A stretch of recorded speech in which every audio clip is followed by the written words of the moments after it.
on retrouve encore une fois notre bon ami, le chiro Alain Ouellette, qui va nous donner de bons conseils pour ne pas se blesser, surtout au dos. Et ça, pas en pratiquant la motoneige, mais plutôt avant de partir dans les sentiers. Oui, en fait, souvent, la première activité qu'on va faire qui va solliciter notre dos, c'est lorsqu'on va aller chercher notre remorque. Donc là, on est tout excités, on a hâte, on veut partir. Souvent, la remorque est déjà gelée. Hein? Ouais. Puis là, on dit, OK, on va la prendre, puis on va se placer le dos en rond comme ça. On dit, OK, pas de trouble comme ça. Et là, on force le dos rond. Là. Oui, le dos en rond, c'est très, très difficile. Donc, c'est là que lorsque les vertèbres sont en rond comme ça, puis on soulève, on risque de se faire une entorse lombaire. Pour éviter ça, il faut toujours s'assurer qu'on se sert de notre support ici. Là, la fameuse patte hydraulique. La fameuse patte là, hydraulique qu'on tourne. Donc, on s'assure de la lever le plus haut possible. Et là, il faut faire particulièrement attention lors de la levée, c'est qu'on sort un petit peu les fesses. On crée une lordose, donc le creux du dos va vers l'avant, ce qui évite les vertèbres d'aller vers l'arrière. Et puis là, on s'assure de pencher les genoux, sortir les fesses comme il faut. Et là, on lève, mais doucement, mais avec les jambes. Toujours s'assurer de forcer avec les jambes, puis le dos en rond. En fait, pas en rond vers l'arrière, mais en rond vers l'avant. Donc, une lordose. On représente un peu le mouvement d'un squat, si on veut, exact, sans trop l'exagérer. Tout à fait. Et c'est là que la patte va être vraiment importante, parce que si on n'a pas la fameuse patte, mais veut pas, la main de la remorque va être complètement à terre. Oui. Puis souvent, ce qu'on va voir, c'est que les chaînes ici vont traîner par terre. Donc, les chaînes en traînant par terre, souvent, la première neige avec un petit peu de verglas, c'est gelé. Donc, on s'assure qu'il n'y a rien qui est trop gelé, mais principalement les chaînes. Puis si on essaie de forcer un peu, puis là, on est comme bloqué par la résistance des chaînes qui sont gelées.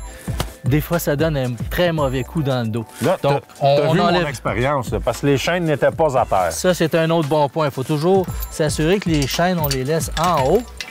Donc, pour la personne expérimentée, elle va le faire comme ça, mais des fois, quand on commence, on n'est pas trop habitué à faire la motoneige ou peu importe, on oublie ces genres de choses-là qui sont très importantes. Puis, un autre bon conseil, ça serait d'essayer de bouger la remorque vide le plus souvent possible. Ouais. Ça va aider beaucoup. Là. Plus vite que quand il y a... Parce que souvent, là, s'il y a une motoneige dedans, c'est vraiment pas suggéré parce qu'on ne devrait pas lever plus que 75 livres pour notre dos parce que dépasser ça, on risque de créer des blessures, même si on force très, très bien. Ouais. Donc, déjà, une charge de motoneige, je le conseillerais pas à personne. Ce mouvement-là va être pas mal le même mouvement lorsqu'on va soit être pris en sentier ou qu'on va vouloir déplacer ou le devant ou le derrière de la motoneige. C'est pas mal le même mouvement, forcer le dos droit.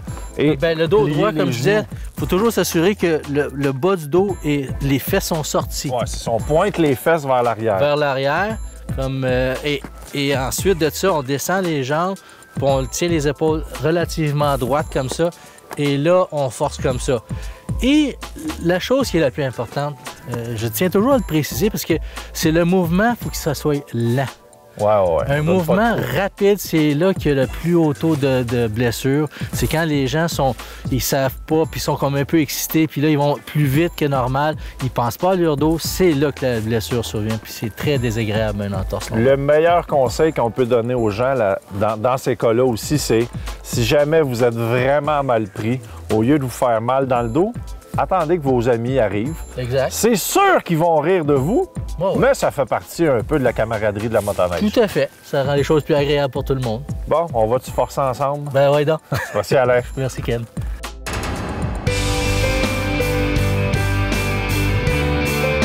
Le prix VHR 2012, édition motoneige pour la région de la Montérégie, revient à M. Benoît Bilodeau.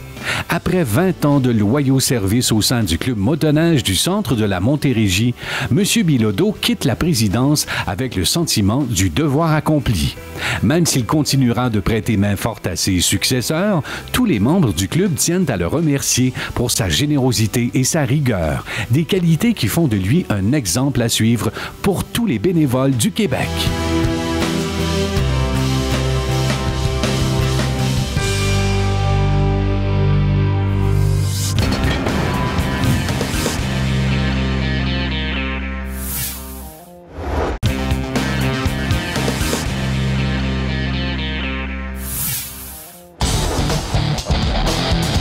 Pour de fortes sensations, la motoneige hors piste est tout indiqué.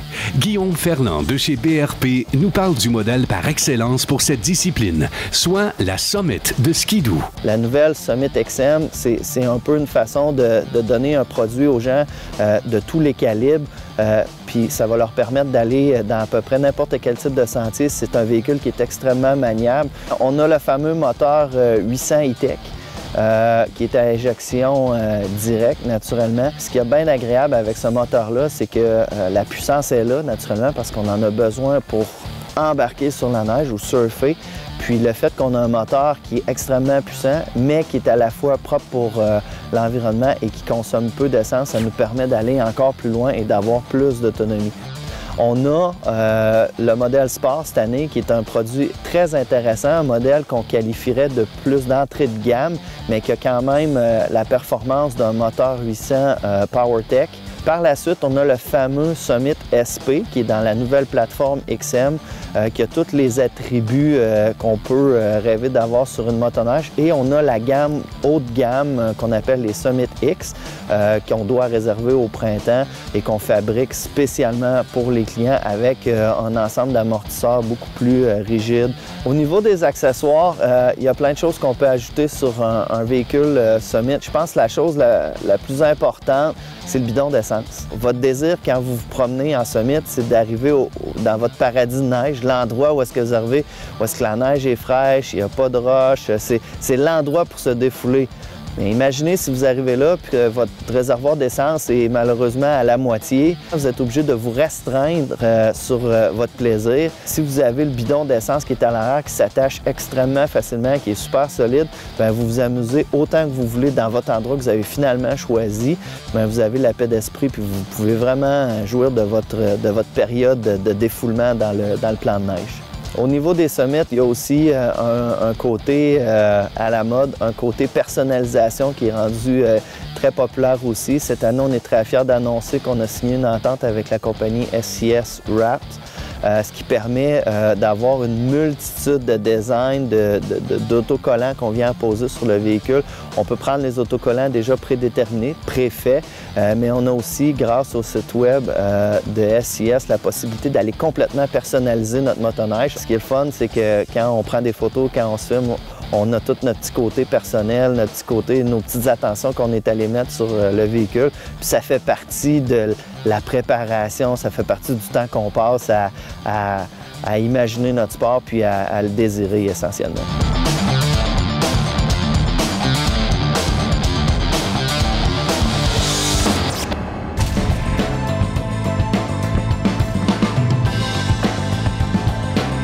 Cette semaine, au grand concours YouTube, notre vidéo nous vient d'un résident de Mirabel connu sous le nom de Le Chat 650. Sa vidéo a été tournée le 30 janvier 2012 dans la magnifique région de Saint-Donat. Comme simple description, Le Chat 650 nous dit que c'était une très belle balade avec de bons gars. Que peut-on demander de mieux? Très souvent, la motoneige n'est qu'un superbe prétexte pour se réunir entre amis et dévorer des kilomètres de sentiers sur un grand tapis blanc. La sensation de liberté est telle qu'on ne peut s'empêcher de la partager avec un ou plusieurs amis. Merci beaucoup, Le Chat 650, et on vous souhaite la meilleure des chances. Si vous voulez voir la vidéo en version intégrale, visitez notre site web. Voici maintenant les prix que tous nos participants auront la chance de gagner. Le Rabasca Lodge vous offre la chance de gagner un des 2 forfaits pour 2 personnes pour 2 nuits, incluant souper 4 services, coucher en chalet coquet et petit déjeuner copieux dans leur petit coin de paradis sur les rives du réservoir Bascaton. De plus, le Fairmont Manoir Richelieu vous donne également la chance de gagner un des 2 forfaits pour 2 personnes pour 2 nuits dans leur célèbre manoir en chambre Fairmont, incluant buffet petit déjeuner au restaurant Le Belle-Rive chaque matin, ainsi que 100 $ de jetons casino offerts par le Casino de Charlevoix. Chaque forfait sera accompagné d'un ensemble de vêtements de motoneige, gracieuseté de Choco Design, afin de vous permettre de bien profiter de vos forfaits hivernaux sans avoir froid. Bonne chance à tous! Pour participer, visitez le rds.ca/RQ et cliquez sur l'icône Concours YouTube pour les détails. Cette émission vous a été présentée par Choco, fabricant des vêtements Ice Rock, par vos fabricants de motoneige, Skidoo et Yamaha, et par la Capitale Assurance Générale, l'assureur québécois des motoneigistes.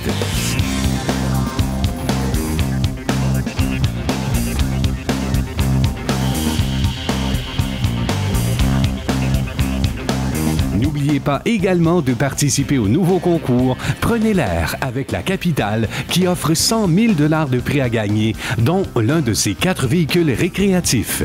Visitez notre site web pour tous les détails.